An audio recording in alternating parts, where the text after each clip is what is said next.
do libertarians deal with being a libertarian? Let's talk about that. Instead of focusing on winning arguments, we're teaching the basic fundamentals of sales and marketing and how we can use them to win in the world of politics, teaching you how to meet people where they're at on the issues they care about. Welcome to the Brian Nichols Show. Well, hey there, folks. Brian Nichols here on the Brian Nichols Show, and thank you for joining us on, of course, another fun-filled episode. I am, as always, your humble host, joining you live from our BNC studios here in lovely Eastern Indiana. Don't let the upcoming recession put your company at risk, folks. Now is the time to restart your sales and marketing strategies, figure out your value adds, all that fun stuff and more. Get some extra help by emailing me, Brian, at briannicholsconsulting.com. All right, folks, how do we libertarians deal with being libertarians? I know that sounds like a silly question, but that's actually a very thoughtful question if we go into the context of said question, which for today is episode 3 of our restart as I get back into the swing of things here. As we kick things off, post Daddy Brian, this is forever Daddy Brian. Going forward, yes, I had the birth of my little girl here just a couple of weeks ago, so obviously getting back into the swing of things, really excited to do that, but also actually kind of goes hand in hand with some of the questions we'll be addressing today, which are a wrap-up of the audience questions I've been getting from you guys over the past few months, frankly, and I want to take a few episodes here to go through and actually address and answer some of those questions.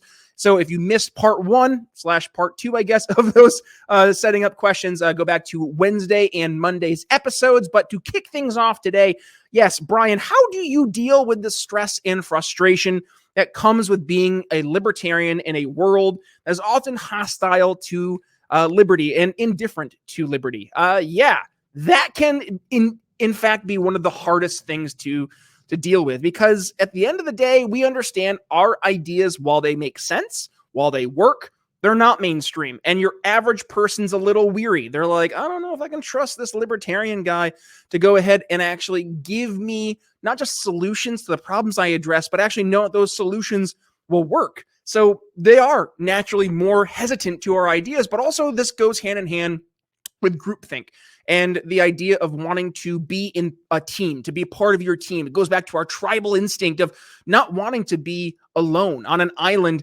where, yeah, we might be right, but do we have anybody else who's on board with us? So you see more often than not, more people want to gravitate towards those larger groups like the GOP, like the Democratic Party, or name affiliated organization here, because there are people there that create the sense of community and also help validate, yeah, I'm on the right path. And frankly, libertarians, we haven't really done too good of a job at getting outside of the libertarian think tanks and libertarian group chats and actually start talking to more people to bring them into our movement. See, we spend a lot of time trying to just good idea people to death instead of realizing it's on us to bring the non-libertarians to libertarianism, not just for them to see it and say, yeah, it's a good idea, I'm going to hop on board.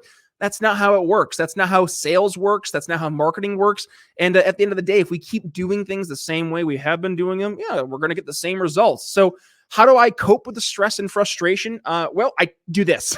I try to teach libertarians how to actually go outside of our echo chambers and speak to people who, while they are not our current libertarian brethren, if you will, but they're maybe on board with a lot of the stuff we're talking about. They just haven't seen the connection from the good idea to solving the problem and actually feeling that the libertarian solution and the libertarian community are going to be worth their time and efforts. Outside of that, I go to the gym at 4:30 in the morning. I'm up and I'm at the gym working out or doing something with regards to going outside for a quick jog.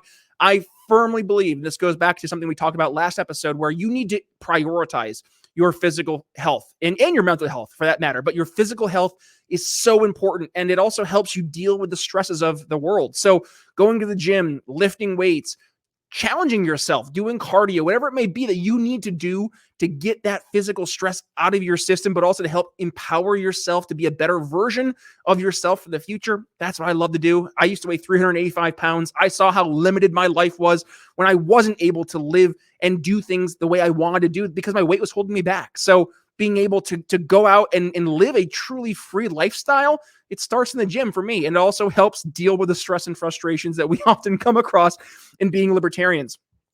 Also question, follow up to this. How do you maintain your optimism and motivation? That's a good question. For the optimism part, I don't know. I try to be the change I wish to see in the world. I grew up in a Christian household. I grew up with the ideas of the golden rule, do unto others as you would have them do unto you. And I guess I kind of, I take that a step further. It is to be the change you wish to see in the world, to be what you want to see the world become. Same idea. You want to treat others the way you want to be treated. You want to be treated fairly. You want to be treated kindly. You want to be treated as a person who has concerns, thoughts, values, ideas. The same thing is true when we're talking about how do we change the conversation as a society. If we lead with negativity, then negativity will surround us. It's so easy to point at stuff and say, that's bad, that's wrong, we did this the incorrect way, versus saying, hey, let's build something positive. Let's stay more in the realm of building something different and better versus just pointing our fingers and saying this was wrong. And also, to the motivation standpoint, seeing the success that we're having across the board.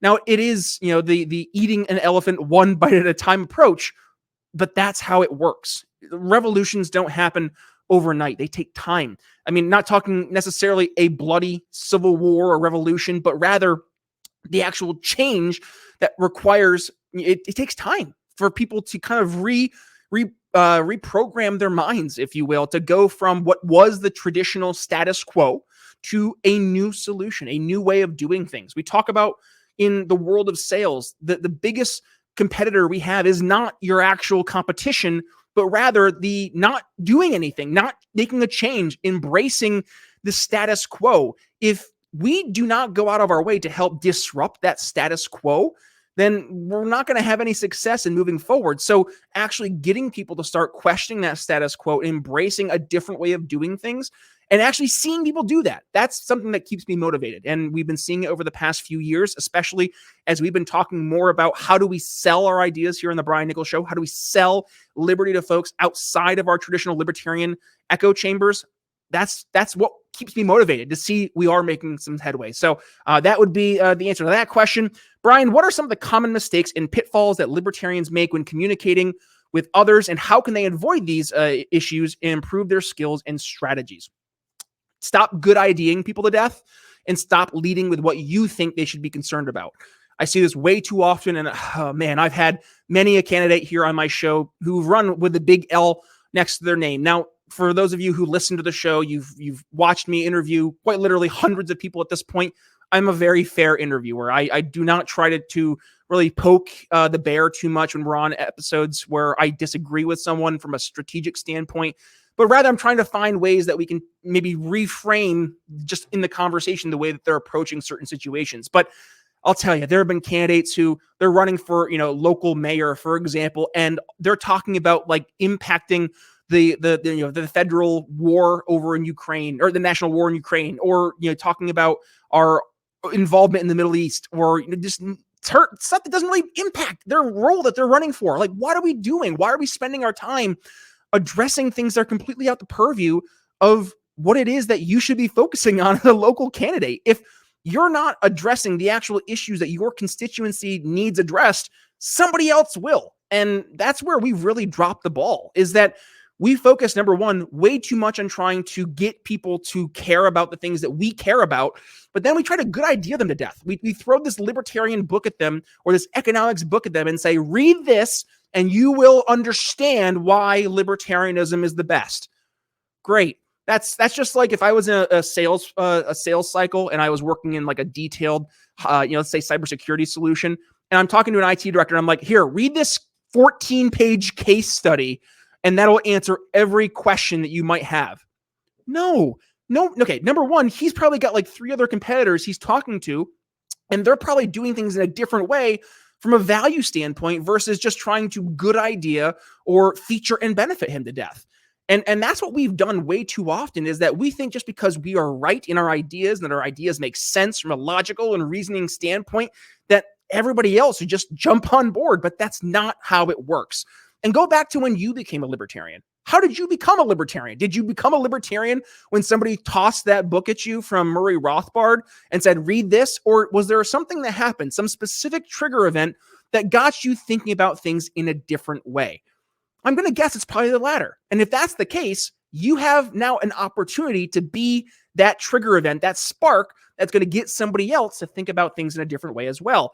But it doesn't start with good ideaing them to death. It doesn't start with trying to feature and benefit them to death. And it certainly does not begin with you leading in with some particular issue that is a hot button issue for you, but it's not a hot button issue for them. Third question, Brian, how do you balance your time and energy between your podcast and your other personal and professional commitments? How do you manage your workflow and productivity? For balancing the time and energy, complete transparency and, completely behind the scenes here, I'll tell you, I was having trouble there. I was getting exhausted, and that's why we've done a big change here at the show. No longer are we doing 5 days a week. We're doing 3 days a week in the show. Also, I have a little girl now in my family, so that's obviously number one priority for me. But going across the board, I think it's important for us to, not just, for me, but just across the board in the Liberty movement, to prioritize what is important to you in your life. But also when I'm talking about how do I go through and balance out the energy and time, a lot of it was going through and making the time, saying, I know this has to be done. And how do I go ahead and accomplish that? But specifically talking about, what is my goal? What is my mission here? Not just for the show, but beyond that, who am I as Brian Nichols, trying to create not just a change in the greater Liberty movement, but also a change in my community and a change for my family. All this stuff, it all goes towards, we talked about earlier with our past friend, Gary Collins, great individual. I have so many great episodes with him. Please go back and listen to some of them. But he had a great conversation with me about the three-legged stool and in trying to balance your physical, your mental, but also your sense of purpose, and your physical health, mental health, and sense of purpose, your three-legged stool.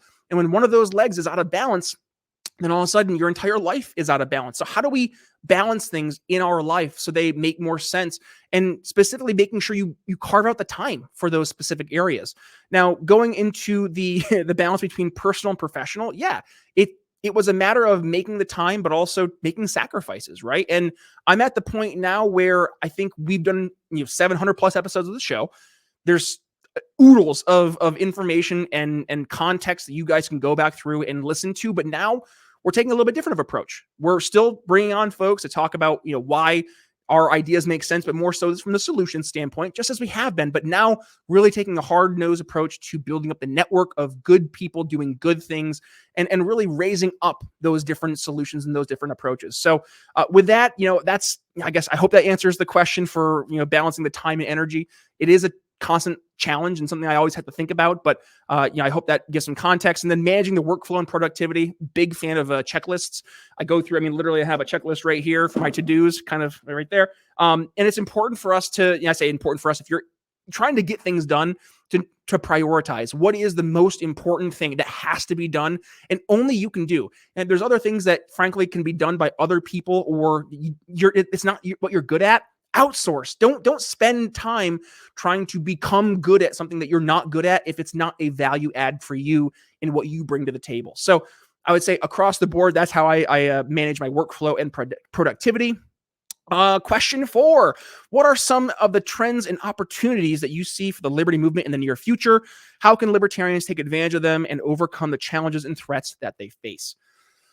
So some trends and opportunities. I think across the board, we're seeing right now that more people are starting to question the traditional status quo, whether that's overtly saying, I don't like the red team, blue team dynamic, or they're saying something isn't working anymore. Or if it was working, I don't know if it is anymore, or if frankly, it wasn't working at all. And I'm just now aware of it. Right. And to that, the curiosity, but also the questioning that people are having right now, because they're seeing real-time systems and structured environments break down before their eyes. And a lot of this really kind of hit the accelerator with COVID, right? COVID opened up everything. It showed everything behind the scenes of how corrupt, how dirty our systems currently are, and how really they'll do anything to create a traditional narrative to push down our throats.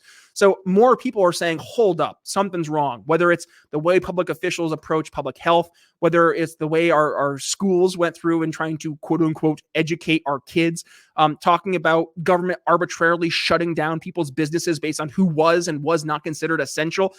And then, of course, the biggest one across the board, which is government trying to force people to get a jab in their arms in order to go to work, to provide for their families.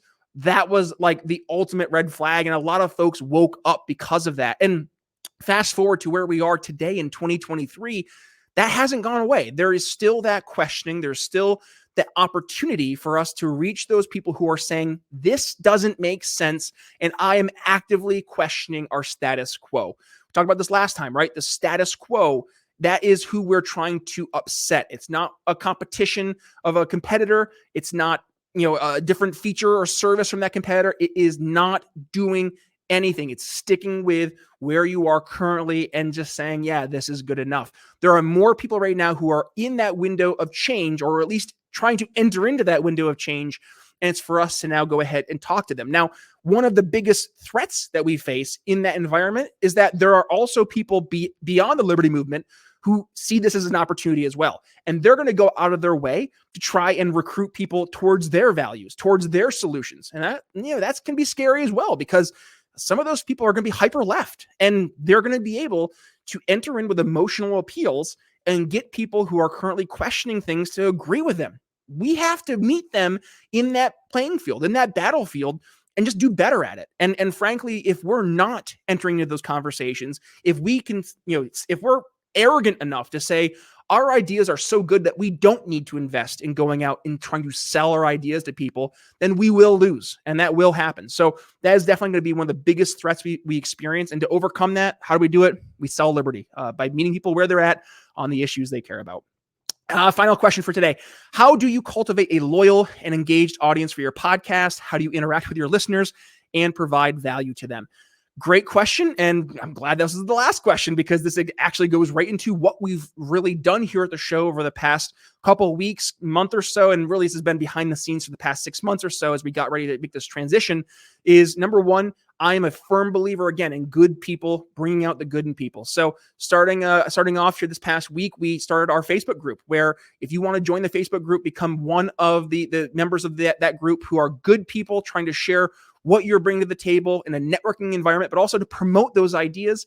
That, I think, has been huge. $1.99 a month. I mean, goodness gracious, less than a cup of coffee from your favorite cafe.